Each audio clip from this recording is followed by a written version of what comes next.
राधा रानी की अटारी पर आप कभी गए हैं बरसाना? बिल्कुल। उससे नीचे एक समाधि बनी है गुलाब खान की।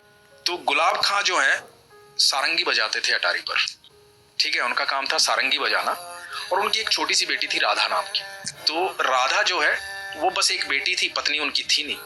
तो राधा नृत्य करती थी जब वो सारंगी बजाते थे, कीर्तन होता था, सारे लोग मिलकर के कीर्तन करते थे अटारी पर राधा रानी को प्रसन्न करने के लिए, सुबह शाम ये होता था।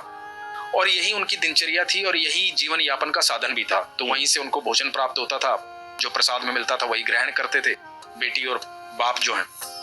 तो ऐसे करते करते समय बीतता जा रहा था, राधा बड़ी होती जा रही थी। जब राधा बड़ी हो गई तो वहां के गोस्वामी जी ने, कुछ लोगों ने कहा कि भाई राधा का विवाह कर दे, शादी कर दे। तो गुलाब खान ने कहा कि मैं कौन होता हूँ शादी करने वाला, और मेरी तो इतनी औकात भी नहीं है, हैसियत भी नहीं है, जो होगा राधा रानी देखेंगे। तो लोगों ने कहा भाई सारा खर्चा हम करेंगे, सारी व्यवस्थाएं हम करेंगे, तो चिंता मत कर, राधा रानी का ही तो दिया हुआ है सब। तो एक लड़का देखा गया और राधा की शादी कर दी गई। अब जब राधा की शादी हो गई तो गुलाब खां से ये जो वियोग था ना, ये सहन नहीं। अब जो बेटी सुबह शाम उसके साथ रहती थी, सारंगी बजाता था, नृत्य करती थी, हर समय बाबा बाबा बाबा बाबा, वो सुन नहीं पा रहा था, वो बाबा बाबा रोता रहता था उसकी याद में। लोगों ने बहुत समझाया कि बेटी पराया धन होती है।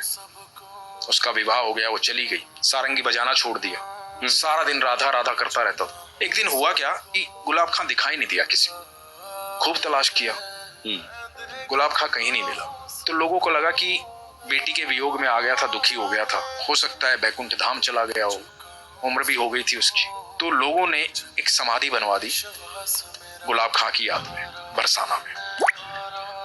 एक दिन गोस्वामी जी अटारी से नीचे आ रहे थे, महल से नीचे आ रहे थे, राधा रानी के महल से। तो गोस्वामी जी को आवाज सुनाई दी पीछे से कि गोस्वामी जी राधे राधे। पीछे मुड़ के देखा तो गुलाब खां खड़ा हुआ था। बोला कहाँ थे तुम, इतने दिन से दिखाई नहीं दिए, हमने तो कभी अटारी पर देखा नहीं तुझे। तो बोले नहीं, एक दिन क्या हुआ कि मैं रात को, उस दिन रात को सब लोग चले गए थे, मैं यहाँ रो रहा था, राधा राधा चिल्ला रहा था। एक छोटी सी बच्ची आई और बोली बाबा सारंगी नहीं बजाओगे, सारंगी नहीं बजाओगे तो मैं नृत्य कैसे करूंगी। मैंने सारंगी बजाई, वो मेरे को अंदर लेकर चली गई महल के, और महल में वहां ठाकुर जी थे, राधा रानी थी और रास हो रहा था। अब वो रास करते और मैं सारंगी बजाता, मैं वहीं रहता हूँ।